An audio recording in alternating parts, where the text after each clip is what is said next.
Life of Sri Raghavendra Swamy. Different manifestations of Sri Raghavendra Swamy.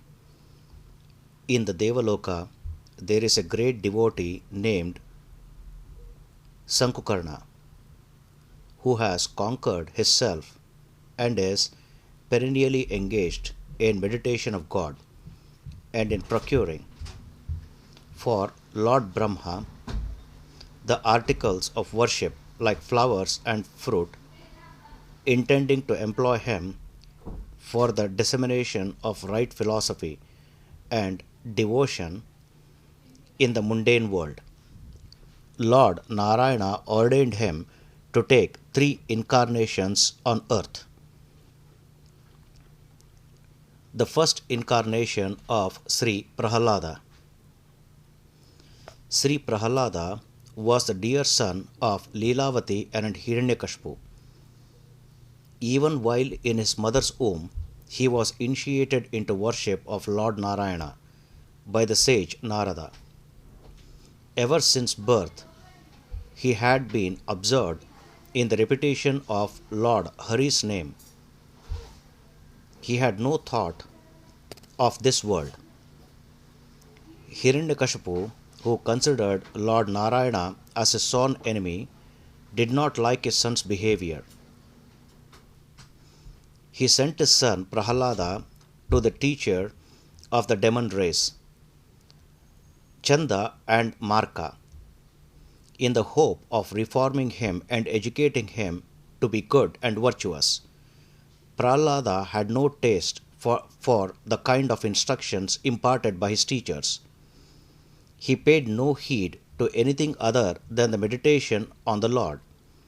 He began to teach his fellow demons pupils the greatness of praying to Lord Narayana and led them to join him in singing the praise of the Lord. Hiranyakashipu sent for the boy and asked him to recite a verse which he had learnt from his teachers. Thereupon the prodigy repeated a verse extolling the divine qualities of the Lord and the efficacy of praying to him. In these words, "Those hands deserve the name that worship the Lord. The tongue which praises the Lord deserves to be so called so. The sight that beholds the Lord deserves its name.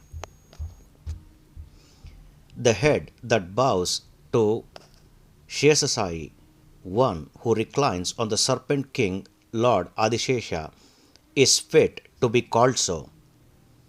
He then affirmed fearlessly that his mind, which was drunk with the nectar of the meditation on the lotus feet of the Lord Narayana, could not rest on anything else. The father then angrily demanded of him to say where Lord Hari is present. The boy instantly replied, "Do not doubt the presence of the Lord in one place or another.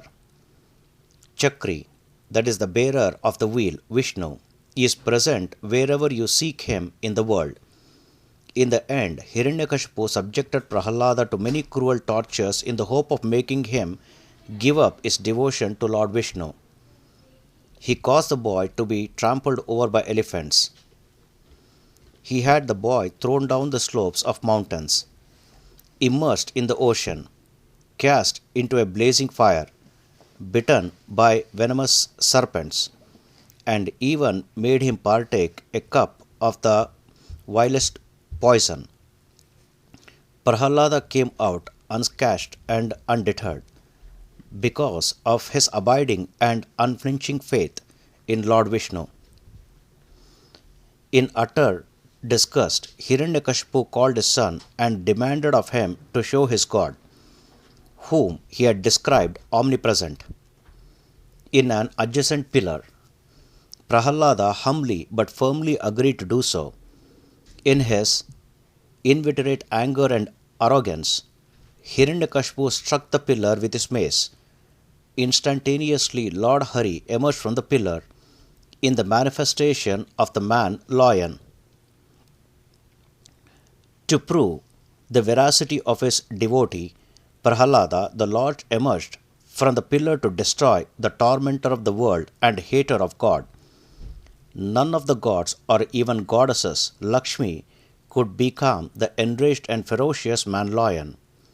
Thereupon, Lord Brahma requested Prahalada to be calm and please the Lord, as they thought he alone was capable of doing it. So Prahalada prayed to the Lord in deep devotion and begged him to protect the mankind and the universe, to redeem him from the ocean of rebirth and to grant his father a place in heaven. Lord Narasimha, who is always merciful to his devotees, appreciated the sincere devotion of Prahalada, becalmed himself and granted him many boons, besides bringing cheer to the gods by the resumption of his pleasing looks. He anointed Prahalada as king and ordained that the latter should merge in him after discharging his duties and enjoying worldly pleasures as king. Thereupon the Lord disappeared. In obedience to the Lord's ordainment, Prahalada ruled over his kingdom for long years and ultimately merged himself in Lord Vishnu. The second incarnation of Sri Vyasaraya. Sri Vyasaraya is one of the most reputed among the propagators of the Dvaita dualism philosophy.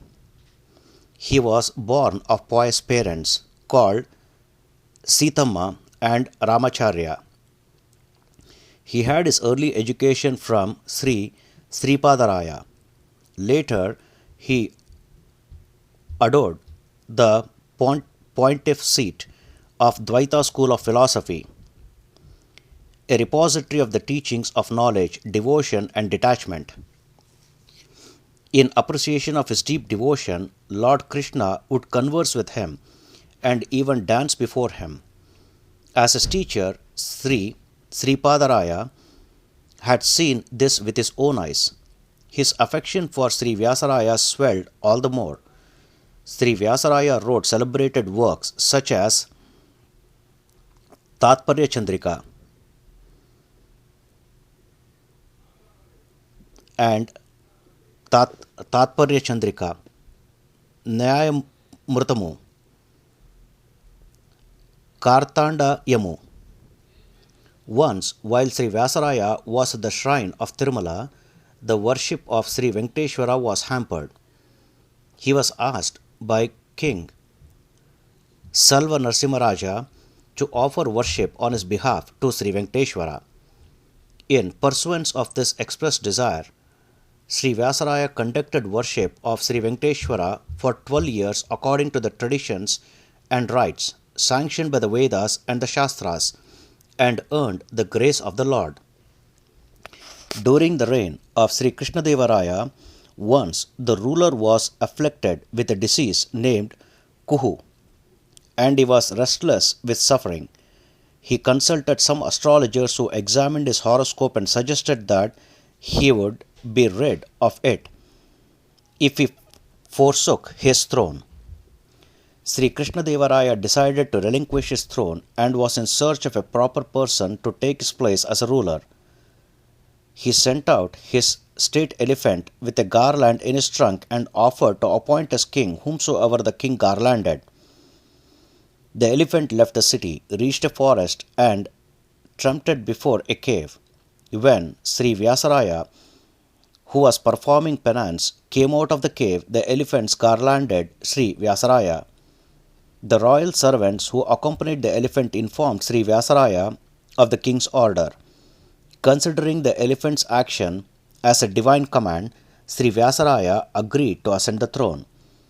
With great exultation, Sri Krishnadevaraya offered the throne as a gift to Sri Vyasaraya Swamy. Some time after Sri Vyasaraya had commenced his reign, there was impending signs of the dreaded Kuhu disease. He descended from the horse and, leaving his upper garment on it, stood at a distance. At once the cloth caught fire and was soon reduced to ashes. The courtiers were astonished. They praised the greatness of the Swami. The danger of the Kuhu disease was averted and Sri Krishnadevaraya's life was saved. Sri Vyasaraya told the king that he was freed from the dangerous effects of the disease and asked him to reascend the throne and rule the people according to the dictates of Dharma. Sri Krishnadevaraya obeyed the Swami's command and began to rule over his empire. Sri Vyasaraya, who had performed great penance, won the grace of the Lord and written various works on philosophy, founded many shrines of Sri Anjaneya in the country.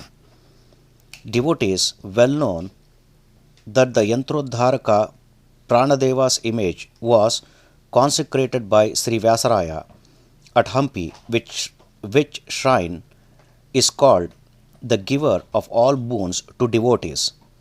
Sri Vyasaraya preached to the world many years that Lord Hari is the greatest God and Vayu is the greatest Jiva, and after winning universal fame, being worshipped by his devotees and adorning the supreme seat of the Dvaita philosophy for 90 years, attained the Brindavan on the banks of the Tungabhadra river near Anegundi. On the 14th day of the dark fortnight in the month of Falguna of the year Hevilambi, at this place beside him 8 pontiffs, head of the Dvaita school, have entered Samadhi. So this place is called Navavrundavana. The third incarnation of Sri Raghavendra Swamy. In the court of Sri Krishnadevaraya, the Vijayanagar emperor, patrons of arts, poets and scholars, was a scholar named Krishna Bhattu. He had son named Kanakachala Bhattu, whose son was Timmanna Bhattu. Timmanna Bhattu was not only famous as a scholar, proficient in the Vedas and Shastras, but also as an accomplished player on the veena. His wife was a pious lady named Gopamba. The devout couple had a son and a daughter. According to the popular proverb that one eye is not an eye and one son is not a son, they desired to have another son. So they went on pilgrimages to Tirupati. They worshipped Sri Venkateshwara with intense devotion and prayed for a son.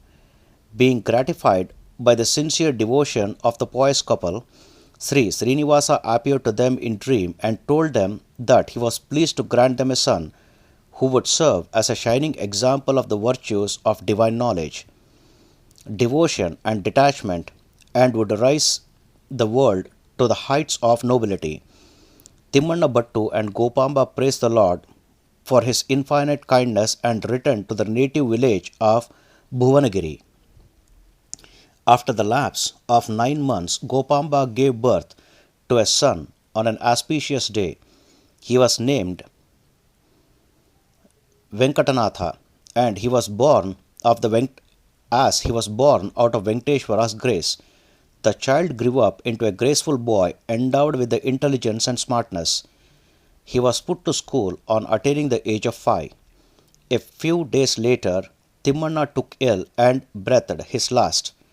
The responsibility of educating Venkatanatha fell on Guru Raja, the elder son of Timmanna. He found much difficulty in maintaining his family. At the age of 8, he performed Venkatanatha's Upanayanam, that is sacred thread ceremony, with the help of donations received from rich people. Then he sent Venkatanatha to his brother-in-law, Sri Lakshmi Narasimhacharya, for further education. Sri Lakshmi Narasimhacharya felt it not only easy but a pleasure to teach his new ward, as the latter was quick to learn in a very short time. The boy acquired mastery over the Vedas, the 6 Shastras, and the 8 Puranas and became unrivaled in scholarship. Venkatanatha was married to a young, beautiful and virtuous girl named Saraswati at the proper age. Generally, education ends with marriage, but it was not so in the case of Venkatanatha. At that time, the pontific seat of Kumbakonam was adored by Sri Sudhindra Tirtha, who was trained by the famous Sri Vijayendra Tirtha Swamy. C. Sri Surendra Tirtha was proficient in traditional 64 arts and he taught many pupils, beside propagating the Dvaita ideas. Venkatanatha desired to go to him and receive lessons in philosophy. Accordingly, taking his elder brother's permissions, he went to Sri Sudhindra, prostrated before him, and stood at a distance in great humility. The Swami asked him who he was. Venkatanatha replied that he was Venkanna, son of the Veena scholar Timmanna, and expressed a desire to receive instruction from the Swami in Sri Sudha. Sri Sudhindra was pleased with him, and he not only agreed to teach him but also permitted him to reside in the mutt and receive tirtha and prasada. Venkanna studied the lessons on the Sudha with earnestness and learned them by heart every day. He would get difficult portions explained by his teacher. The teacher was deeply impressed by the pupil's devotion and faith and began to look upon him with affection. This roused the jealousy of other people who planned to bring forth the teacher's wrath on Venkatanatha. One day, the jealous classmates went to Sri Sudhindra without the knowledge of Venkanna. They said, "O preceptor, the newcomer Venkanna is not studying his lesson well. He is always sleepy and indulging in unbecoming actions. It is a waste to feed and teach such a pupil. He is unfit to reside in the mutt. So we request you to drive him out." They uttered many lies to strengthen their argument. The Swami heard them and replied, "Do not worry. I shall enquire about him and set him right. You had better go away." After a while, all the pupils came to learn their lessons. Sri Sudhindra commenced teachings, but having some doubt in explaining a portion, he told the pupils to come next day and said he would explain it then. Venkanna was in the habit of listening to the lessons of Sri Sudha with concentration and nothing and noting the explanations in a notebook. At night, before going to sleep, as usual, he noted down correctly what he had learned that day and went to sleep. After a short while, Sri Sudhindra came to see him. Venkanna was in deep sleep. There were some palmeraha leaves with writings on them. The teacher took them up and observed them. Venkanna was writing a regular annotation for Sri Sudha entitled Parimala. He referred to the explanation for the statement about the meaning of which he had some doubt. Venkanna had explained it clearly and beyond any doubt. The teacher read it and his doubt was cleared fully. He felt happy to realize that Venkatanatha's scholarship and ability were unrivaled. Just then, Venkanna, shivering with cold, as he had no blanket to cover himself with, seeing this, Sri Sudhindra wrapped his own upper garment on the sleeping pupil, took the palamraha leaves and went away. Venkanna got up from sleep early in the morning. He was grieved at the disappearance of the manuscripts he had by his bedside. He was afraid of his teacher's wrath. He feared what punishment might befall him. He was at a loss to know how to convince his teacher of his innocence. Hoping for divine grace to get out of the trouble, be finished his bath and other activities, approached the Swami, prostrated himself before him and said, "O Guru, someone covered my body with his cloth while I was asleep last night. My manuscripts are missing. I do not know who took them. I am not to blame. Forgive me." Sri Sudhindra replied, "Do not worry. It is time to begin the lesson. Let us go." On seeing the other pupils, the Swami said, "Venkanna is not an ordinary person. He is a genius and a man of virtue. He is writing an annotation every night on what he has learnt. during the day.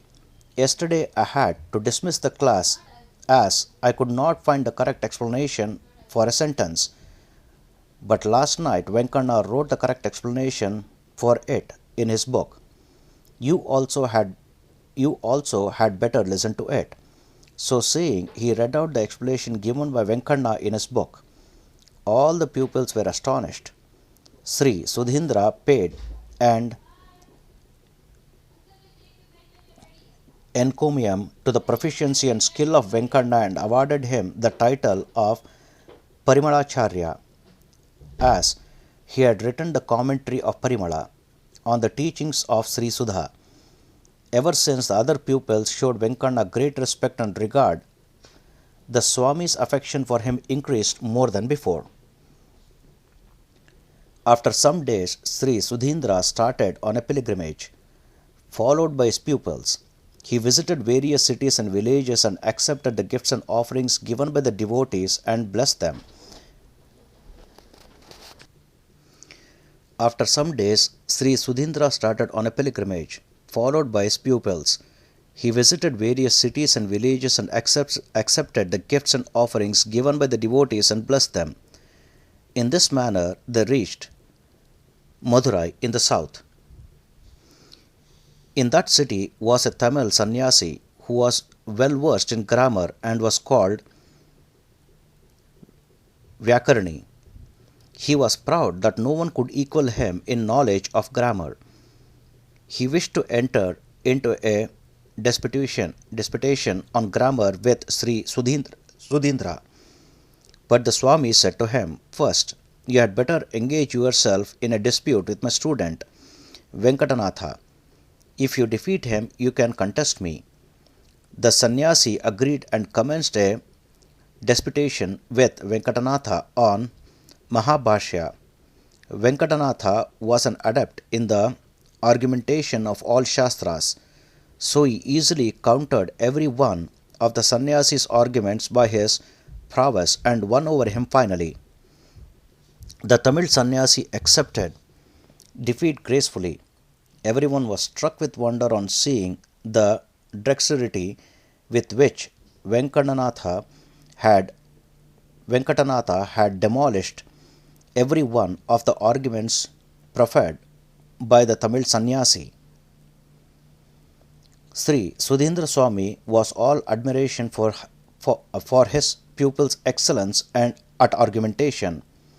He at once blessed Venkatanatha by conferring on him the title Mahabhashyacharya.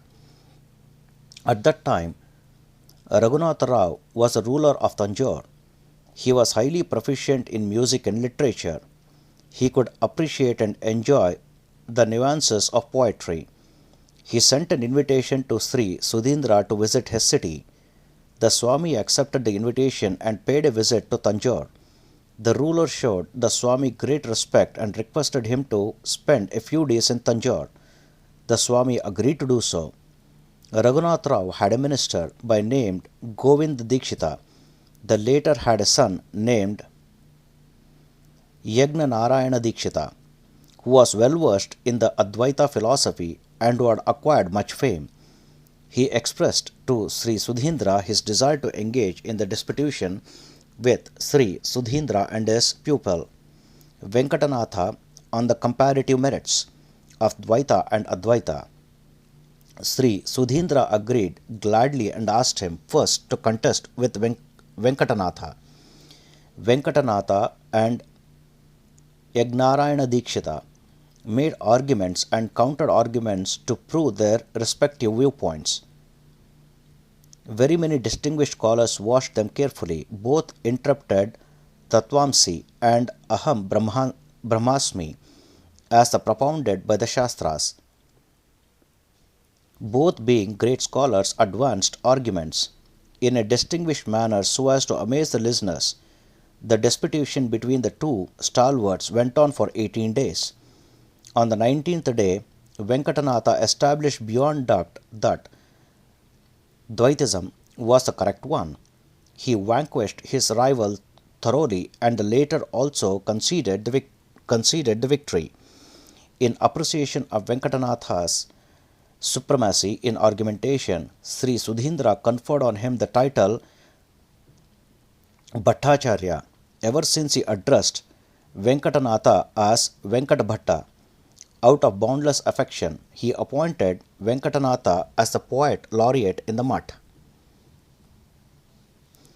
After completing his studies and training in Tarka and Vedanta under the tutelage of Sri Sudhindra, Venkatanatha returned to his native village of Bhuvanagiri. He enjoyed the pleasures of family life in the pleasing company of his wife Saraswati. The pious couple had a son. As Venkana has suffered from poverty ever since his boyhood, he named the child Lakshmi Narayana in the hope that he may not have to suffer from the same. It was universally known that Venkatanatha was a great scholar.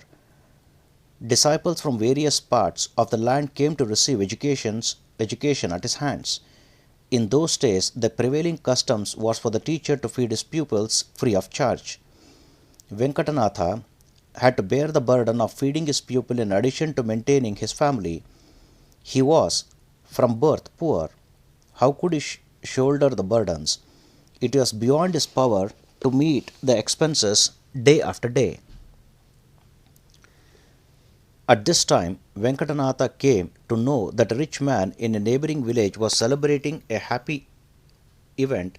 His wife was celebrating a happy event. His wife Saraswati said to him, "Please attend the auspicious function in the rich man's house. He will honor you as a great scholar and give you some money." Venkana accepted the advice and started for the village. Hundreds of Brahmins had come to the rich man's house to partake of the feast. Venkatabhattu sat in the corner of the rich man's house and was reciting some verses of prayer. The family priest of the rich man was a greedy and thoughtless person. It was his duty to prepare the sandal paste and distribute it among the Brahmins. But as he was busy, he ordered Venkatabhattu, who was reciting the verse in a corner, to grind the sandal paste and went away. Taking it as a divine ordainment, Venkatanatha prepared the sandal paste and gave it to the priest. The priest distributed it among the Brahmins who had come to the feast. They applied the sandal paste to their bodies. No sooner had they done so, they began to feel a burning sensation all over the body.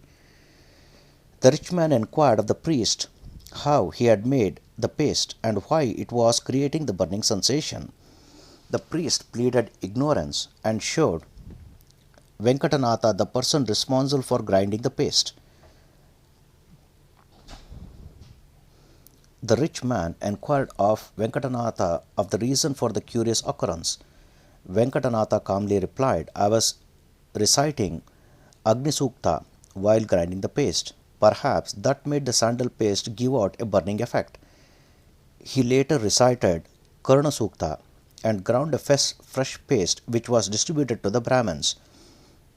When the Brahmins used it over the bodies, they got over their burning sensation and felt the paste very cooling and pleasing. The rich man realized the divine powers and greatness of Venkatanatha. He treated Venkatanatha to a rich feast and gave him a reward of 100 rupees. Venkatabhattu returned to his village and the amount of 100 was spent away in a few days. It was miserable for Venkatabhattu to meet the demands of his family. To make matter worse, some thieves broke into the house one night and got away with the few things he had. According to the saying, Yasyanugraha Michami Tasya Vittam Harmayaha, perhaps God divested Venkatanatha of the remnants of his belongings to make him fit to earn his grace and acquire greatness in life at a future date. Venkatanatha became disconsolate with grief and unable to find a way out of his misery, started for his guru's abode with the members of his family. He prostrated before Sri Sudhindra and poured out his tale of woe. He wept in grief and sought his guru's protection. The Swami had great regard for Venkatanatha's scholarly attainments and affection for his qualities of virtue. So he assured Venkatanatha of help, desired him to live with his family in the mutt itself, and spoke to him words of comfort. Ever since, Venkatanatha had lived in the mutt along with his wife and children. Venkatabattu earned the esteem and affection of all people by teaching pupils who came to him for learning and by taking part in scholarly conferences. After a few days, the health of Sri Sudhindra received a setback. So he said to Venkatanatha, "You are a great scholar, endowed with much ability. Give up the lure of family pleasure, take up sannyasa, and serve the world at large." On hearing these words, Venkatabattu said, "O Guru, I bow to your decision, but I cannot leave my young wife and son to their fate. I am not yet ready to take up sannyasa. Kindly forgive me." Sri Sudhindra considered his pupil's words as wise. As his health was declining, he made another disciple accept sannyasa and gave him the name of Yadavendra Tirtha. Some days later, Sri Sudhindra regained normal health. He attended to his daily duties of offerings and worship to Sri Moola Ramachandra and teaching his pupils religious doctrines. He retained with him the images of Sri Moola Ramachandra and certain others and sent Yadavendra Tirtha to tour the country. Still later, once Sri Sudhindra once again fell ill. The worship of Sri Moola Ramachandra, the presiding deity of the mutt, was hampered. As he was pondering over this one night, Lord Sri Ramachandra appeared to him in a vision and said, "Venkatabattu is fit to carry on the worship. He is ready to take up sannyasa now. Send for him and make the necessary arrangements. Do not feel sad." He instantly disappeared. Sri Sudhindra repeated these words many times and felt happy. He decided to send for Venkatabattu. Strangely enough, Venkatabattu had a dream the same night when Sri Sudhindra had the vision of God. Sri Sharada Devi, the goddess of learning, appeared before him and said, "You are a great scholar of much competence. The world needs to be uplifted by you. The Madhava philosophy has to be propagated still wider. Give up your family ties and take sannyasa. Sri Moola Ramachandra is waiting to be worshipped by you. Wake up." So saying, she disappeared. Venkatabattu awoke from sleep and was happy and surprised to think of what had happened. He immediately proceeded to the place of Sri Sudhindra and fell prostrate before him. The Swami was overjoyed to see him. They related to each other the events relating to the respective dreams.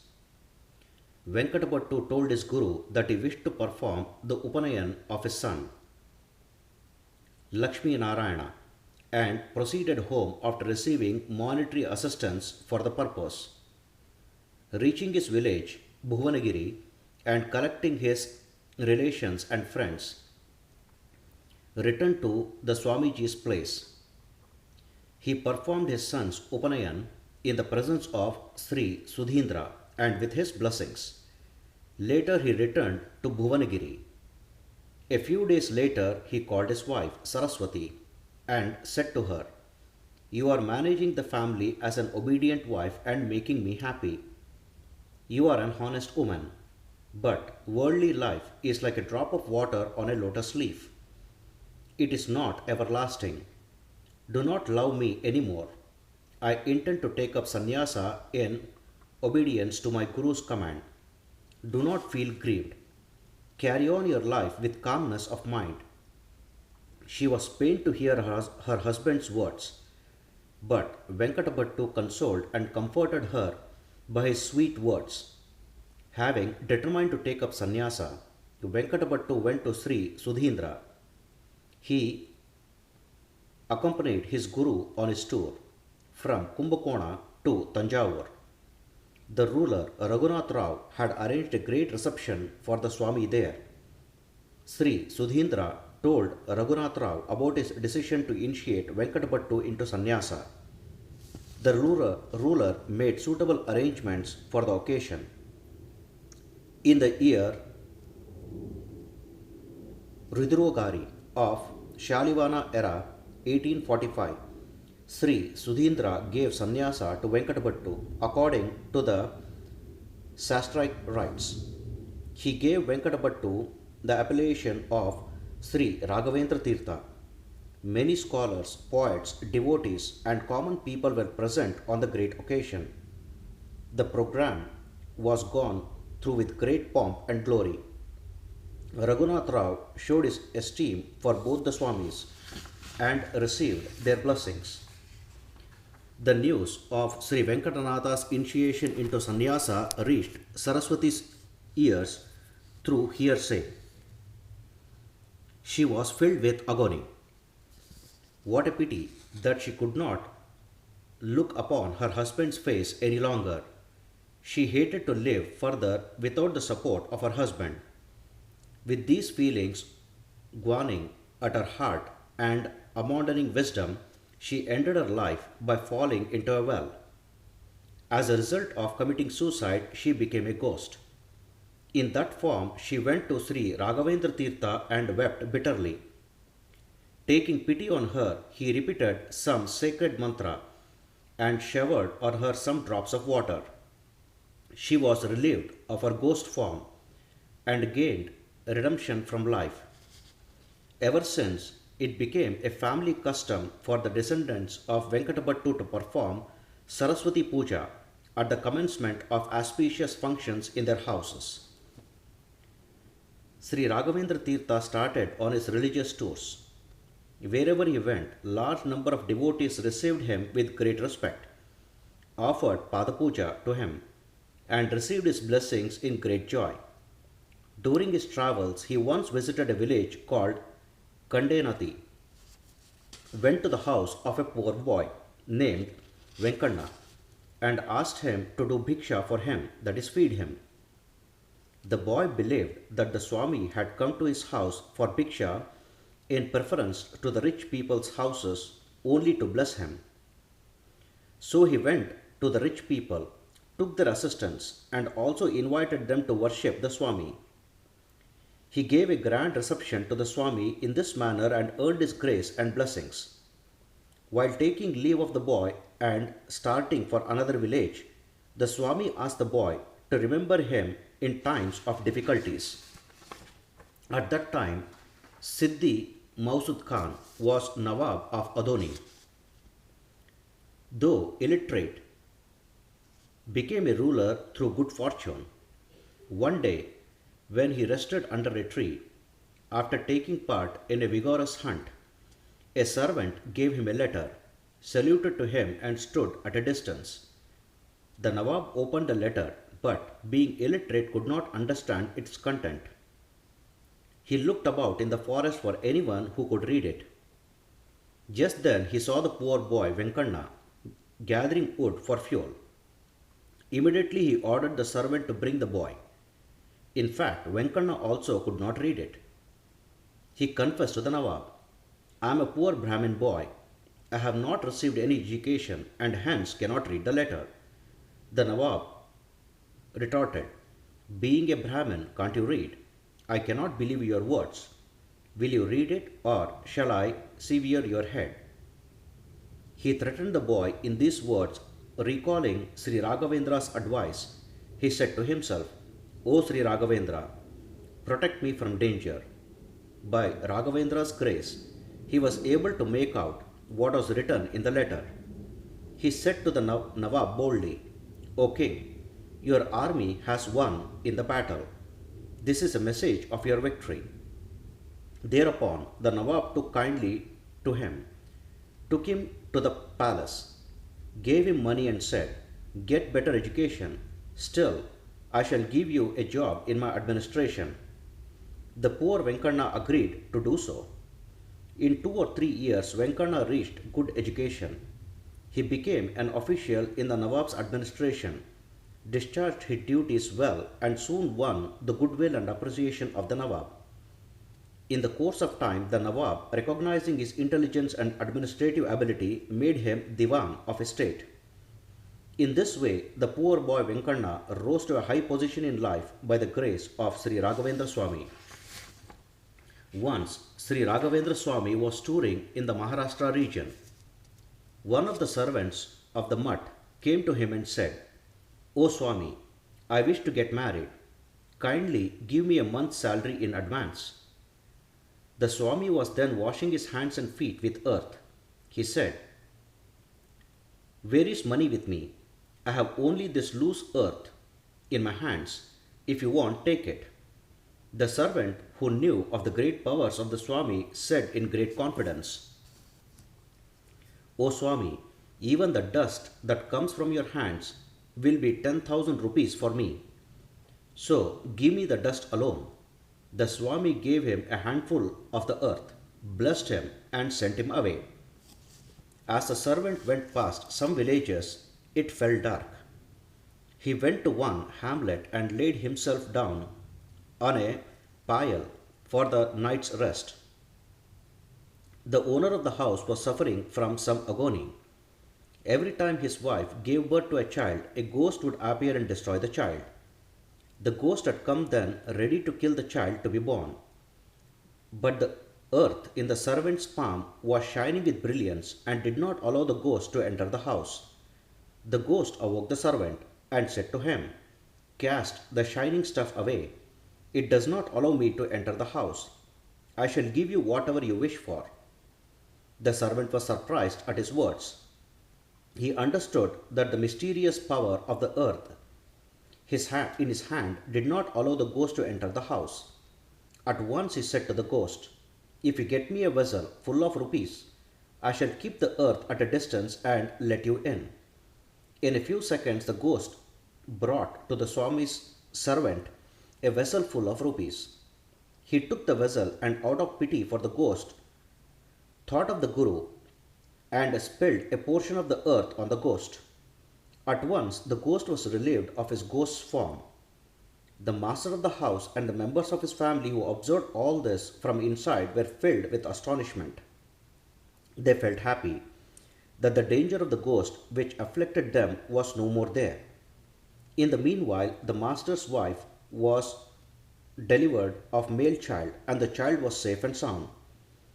Then the house owner had a desire to give his brother's daughter in marriage to Guru's servant. He called the servant in, treated him with much respect, and expressed his heart's desire to him. The servant gave his consent, and the girl's marriage with him was celebrated immediately. The Guru's servant returned happily with his wife to the presence of the Guru. He prostrated himself and told his master the entire story. He placed at his Guru's feet the treasure he had secured and begged him to take it. But the Swami, without taking it, said to him, "Why do I need this money? You yourself take it and be happy." He blessed the servant and sent him away. Sometime later, on one occasion, the Swami visited the Gadag region. A gentleman devoted to the Guru named Desai Raghunath wished to play him the host and took him to his house to the accompaniment of various forms of music. Being very rich, he had rich dishes of food prepared for the Swami. He collected a huge vessel full of mango juice. The Swami finished his bath and other rites and got ready to worship his deity, Sri Mularamachandra. Many high caste Brahmins came to receive the tirtha and prasadam. They witnessed the puja of Sri Mularamachandra. The Swami got ready to distribute the tirtha, that is sacred water used for bathing the deity. All the devotees were receiving the sacred water. Suddenly an insect fell in the water and denoted some impurity in the house. He called the house owner and said, "There is some impurity in your house. Try to find it out." As a search was made, it was realized that the house owner's infant had fallen into the vessel of a mango juice and died. The rich Desai and his wife were filled with grief. They informed the Swami, with sad hearts, of what had happened. He asked them to bring the child to him. Unwillingly to disobey the words of the Guru, they brought the child's dead body and placed it at the Guru's feet.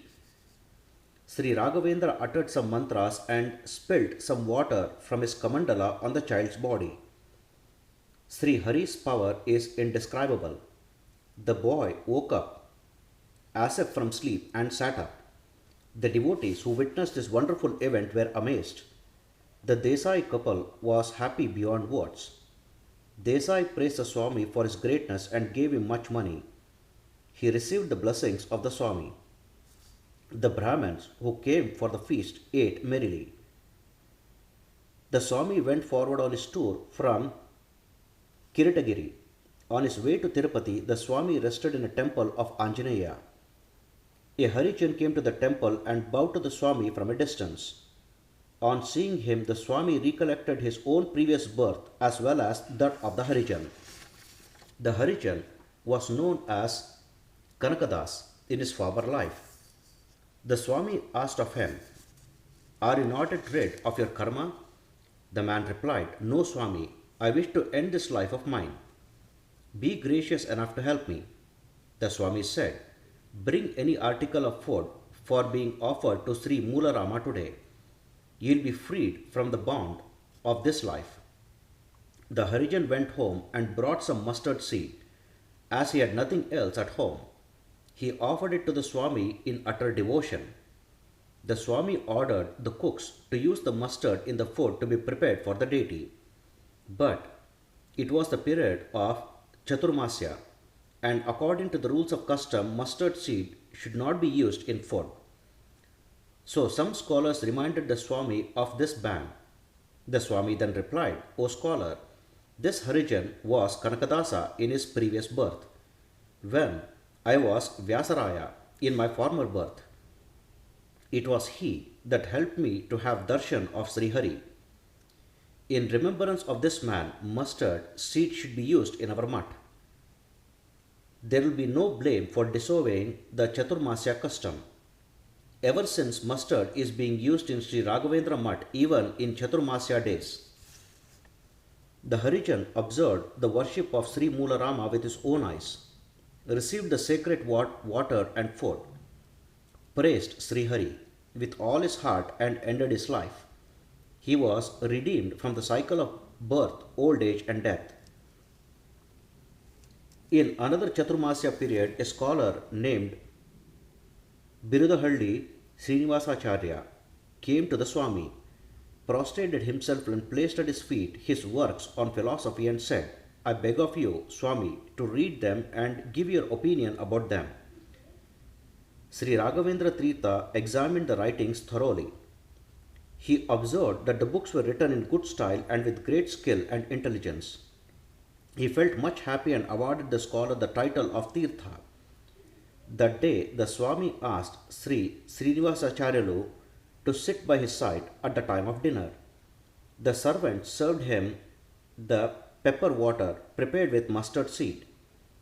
Srinivasacharyalu declined to be served with it as it was against the rule to partake of it in the Chaturmasya period. He was a disciple of the Uttaradi Mutt. He felt that it was wrong to use mustard seed in cooking during the Chaturmasya period. That was why he declined to take it in the meal. The Swami was observing all this. The meal was over. Srinivasacharyalu received the fruits and sacred rice grains and went away. He went to Yadavendra Tirtha, his guru, and related to him what had happened in Sri Raghavendra Mutt. When he untied the packet of the sacred grain, he found that they had all turned black. In the meantime, he began to feel pain in his stomach. His face became pale. On seeing all this, Sri Yadavendra said to Srinivasacharyalu, "You have done some act derogatory to Sri Raghavendra Swamy. That is why you are suffering from the stomachache.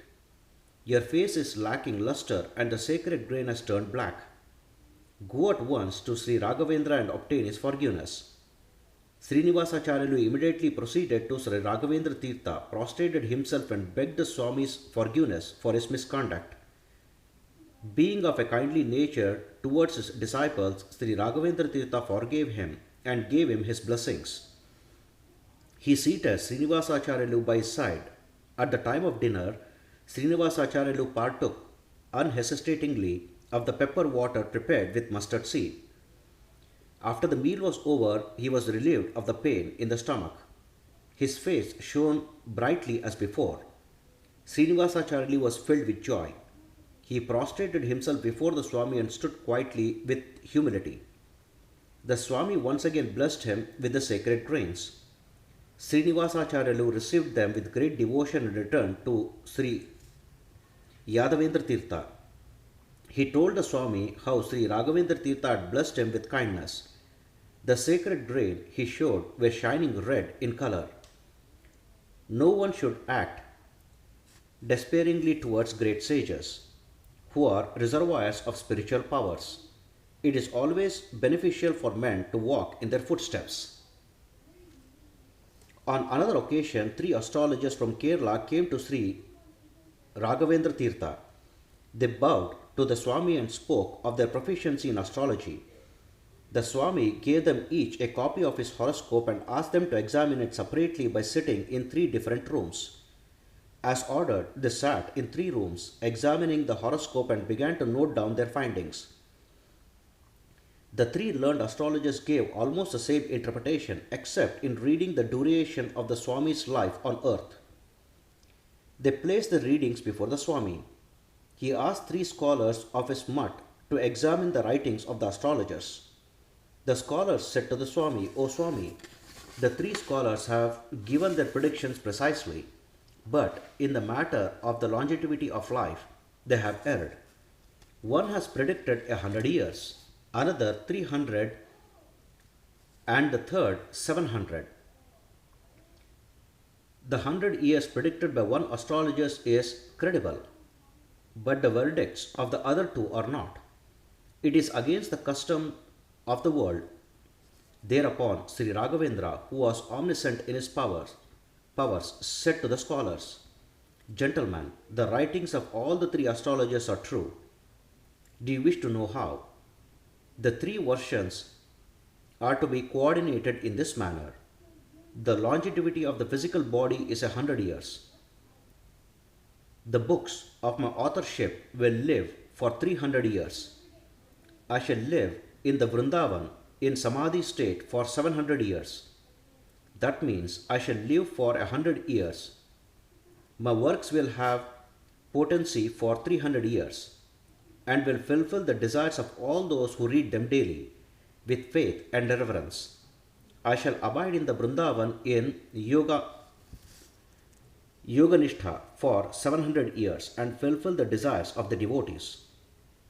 This is the subtle interpretation for the divergent statements of the astrologers. The astrologers had calculated his lifespan as 100, 300, and 700 years, but they could not reconcile them with facts. But the Swami explained the relationship with facts, and all the scholars were extremely happy. At another time, three Brahmins from North India came to Kumbhakona to test his wisdoms and powers. They did not tell anyone what kind of food should be cooked for them, thinking that the Swami would know their minds. One wished for tamarind rice, another milk rice, and the third liked to eat modakas, that is the favorite offerings to Ganesha. They went to the river to take their bath. In the meantime, one of the Swami's disciples came to wash the Swami's clothes. Squeezing the clothes, he saw the Brahmins and said to them, "The dishes you wished for have been prepared in the mutt. Finish your bath early and come for the feast." The Brahmins were astonished at these words. In a few minutes, the Swami's disciple kept one of the clothes on a stone and went to bathe. The Brahmins asked him, "How did you know our desires?" Hearing these words, he replied, "Who are you? What are your desires? How could I know them? I did not speak to you to know them." The Brahmins were puzzled. After finishing his bath, he took the Swami's clothes and said to them, O Brahmins, finish your bath quickly and come, it is time for meal. The dishes you wished for are ready. So saying, the disciples went away. The astonishment of the Brahmins was boundless. They began to think among themselves, when the disciples carried the Swami's clothes, he invited us to dinner. When he kept them down, he denied any knowledge of us or of our desire. Again, when he took them and started to go, he invited us to come and said he knew our desires. This shows that gained knowledge when he was in possession of Swami's clothes by their mysterious power. If the Swami's clothes have such miraculous powers, what will be the powers of the Swamiji himself? We have blundered in aiming at testing his powers. It is better we go away after the bath without seeing the Swamiji. But one of them suggested, it is not wise to go away without seeing the Swami and receive tirtha and prasada from him. The other two agreed, and the three Brahmins went to the Swami, prostrated themselves before him, received the tirtha and proceeded to the dining hall. The three dishes desired by them were served to them sumptuously, and the servants asked them to have their fill.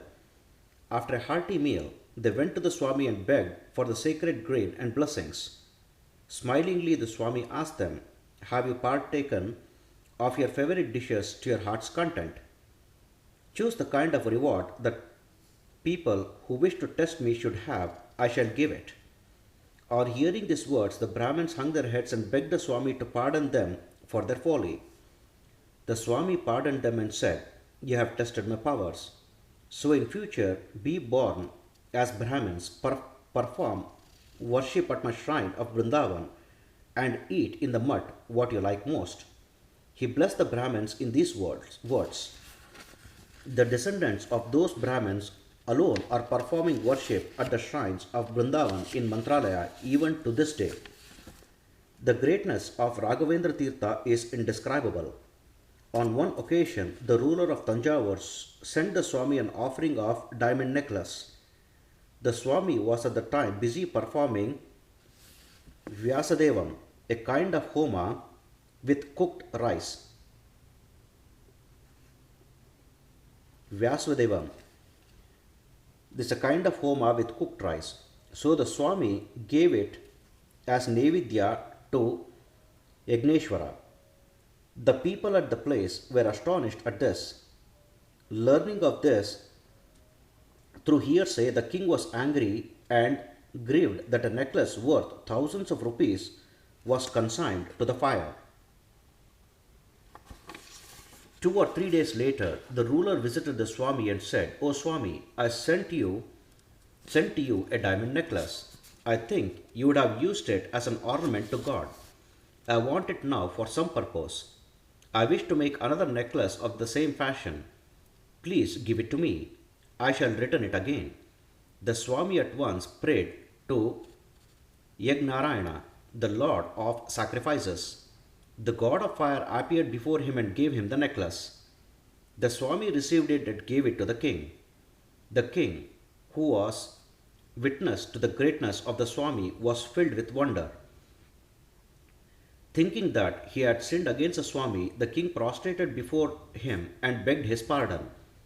The Swami was manifestation of mercy. He readily pardoned the king and blessed him. Sri Raghavendra Tirtha carried on his work at Kumbhakona. According to the Mutt's tradition, worshipping the deity Sri Mula Ramachandra and instructing his pupils, at that time Sri Vijaya Raghava, son of Raghunath Rao, came to the Gaddi. During his reign, there was a terrible famine. Vijaya Raghava made many efforts to put an end to the famine conditions, but he could not succeed. At last, he came to Sri Raghavendra Tirtha at Kumbhakonam, prostrated himself before him and said, A famine has come over my kingdom. The people are suffering much. Be kind enough and put an end to the famine. Be merciful. The Swami remembered the great devotion and regard which his father Raghunath Rao had showed towards him. He took pity on Vijaya Raghava and said, Yes, I shall come to Tanjavur. The Swami visited Tanjavur. He converted the king's palace into a hall of worship, worshipped Sri Mula Ramachandra, and prayed, God, protect the kingdom from the evils of famine. Sri Mula Ramachandra had great grace for the Swamiji. It looked as if the deity had answered the Swami's prayer. The same day, there was a heavy downpour of rain throughout the kingdom. All the tanks and wells were full to the brim with water. The land became once again green with fresh crops. Vijayaraghava praised the greatness of the Swami in many ways. He gave many rewards to the Swami and gave him a respectful send off. That year, the produce was plentiful and the country became prosperous. The Swami's greatness was unrivaled. Some days later, once the Swami was teaching his pupils, he suddenly rose up, looked up, asked something, and sat down again. The disciples were perplexed.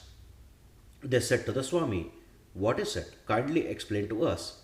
The Swami said to them, The great sages Krishna Dvaipayana was riding in a chariot and proceeding to Vaikunta.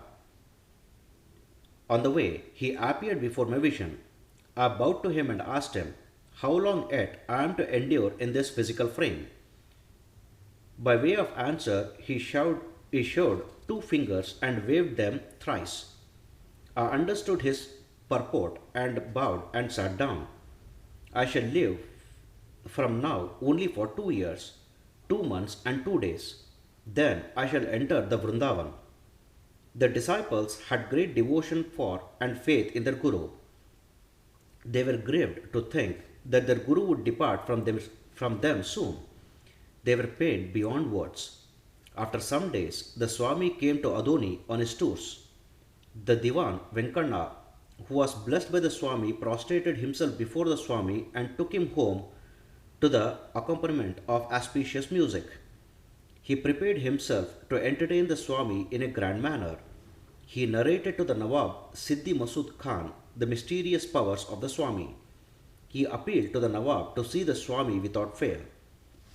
Siddhi Masud Khan thought to himself, I shall see what powers this Brahmin priest has. As the Swami completed the worship of Sri Mula Ramachandra and was about to offer Nevidya, the Nawab had a salver covered with a cloth brought by a servant and placed it before the Swami. He did so in order to test the supernatural powers of the Swami. Diwan Venkana was not aware of the Nawab's intention. The Swami scented the Nawab's wicked plan. Immediately he spelt out a prayer to Sri Mula Ramachandra and spilt some drops of water from his kamandala, that is drinking vessel, on the salver covered with a cloth. He asked the Nawab to order the cloth to be removed. When the Nawab had the cloth removed from the salver, it was full of fruits and rose flowers. The Nawab was amazed. He realized how great were the powers of the Swami. He regretted his own conduct towards the Swami. He wished to make recompense for the sins he has committed. He called Diwan Venkana and said to him, Venkana, your Guru is a great man of rare powers. I wish to grant him some jagir, that is groups of villages free of rent. I am ready to carry out any bidding of his. Go to your Guru and inform him of my intention. Diwan Venkana went to the Swami and conveyed to him the Nawab's intention. To this the Swami replied, Why do we, who have renounced all worldly ties, need any jagirs? But as you say that the Nawab is insistent, let him give me only one village, named Manchala, on the banks of the Tungabhadra river. The river of Manchala, which the Swami had asked for, had already been given to a fakir as a gift, but the Nawab exchanged it for another village and gifted it to the Swami. It was a place sanctified by the performance of yajna by Bhakta Prahlada. That was why the Swami had asked for the village. The Nawab gave the Swami many presents, bowed to him and took his leave. The time of Sri Raghavendra entering the Samadhi at the Vrindavan approached. The devotees became aware of it. hundreds of people came to see the Swami and were blessed by him. The Swami sent for Diwan Venkana and asked him to build a beautiful Vrindavan. He laid out the beautiful Vrindavan. The devotees were filled with grief because the Swami's end was nearing. Venkana informed the Swami of the completion of the Vrindavan. At once the Swami said to him, Venkana, this Vrindavan will be used to another great saint. There is a big rock in the village of Madhavaram. Make a Vrindavan with its help. Venkana could not understand the reason for such an order.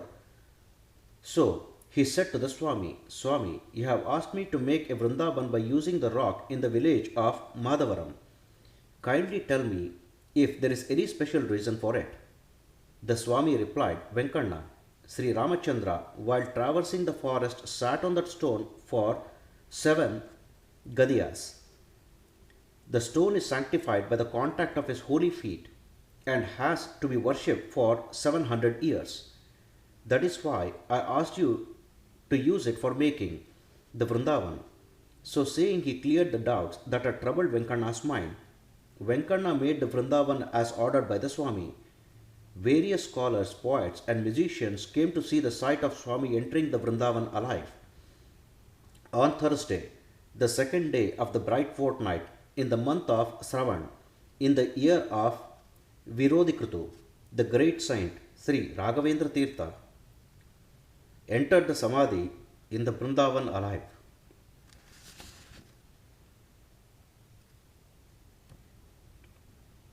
The event was marked by great festivity. As ordered by the Swami, they kept 700 saligramas, that is, natural manifestations of gods, in the Vrindavan and covered it with a large stone. An image of Sri Anjaneya was made out of the remaining stone and consecrated at a place in front of the Vrindavan. Even to this day, worship is offered with Vedic rites to the Vrindavan as well as to the image of Sri Anjaneya. Among the disciples of Sri Raghavendra Swamy, Appannacharya was the most notable. The Swami had sent him to another village on some business. He was therefore not present at the event of the Swami's entry into the Vrindavan. On his return journey, he heard the news of Sri Raghavendra's entry into the Vrindavan. Regretting that he could not have the last glimpse of his Guru, he ran to the place, praising Sri Raghavendra Swamy. As he neared the Vrindavan, the sloka in praise of the Swami was incomplete with the words Vibhuti Ratula. Instantly, Sri Raghavendra Swamy, who is well known for his affection for his disciples, completed the verse with the words Sakshi Yosthari. Even to this day, the panegyric of Sri Raghavendra Swamy written by Appannacharya is recited by scholars and laymen. This verse, beginning with the words Sri Purnabodha Guru Tirtha Payodhipara, if recited 108 times, will help a person to get his desires fulfilled. All baneful conditions will disappear. All sins will be recompensed. This need not be mentioned separately. These effects of worshipping at the Vrindavan are known to devotees by their own experience. It is mentioned that Sri Raghavendra had himself announced to the devotees from the Vrindavan that Lord Hayagriva will himself be witness to the efficacy of this sloka in his praise. Sri Appannacharya has written the Sri Raghavendra Mangalashtakam in addition to Sri Raghavendra Stotram, for which people are much indebted to him. Among the successors to the Sri Raghavendra Guru Pitham, Sri Vadindra Tirtha is one. He was a great poet. He knew quite intimately the miraculous powers and spiritual excellence of Sri Raghavendra Tirtha. He composed the Guru Guna Stuti, delineating the greatness and versatility of Sri Raghavendra Swamy. Sri Vadindra stood before the Sri Raghavendra Brindavana and recited melodiously the verse of Guru Guna Stuti. The Vrindavan, it seems, shook to signify Sri Raghavendra Guru's Sarvabhauma's appreciation of those verses. Oh, how fortunate Sri Vadindra Tirtha was. Om Sri Moolarama Vijayate. Om Sri Krishnarpanamastu. Here ends the life of Sri Raghavendra Swamy. Mantrahina, Kriyahina, Bhaktihina, Kshamapate.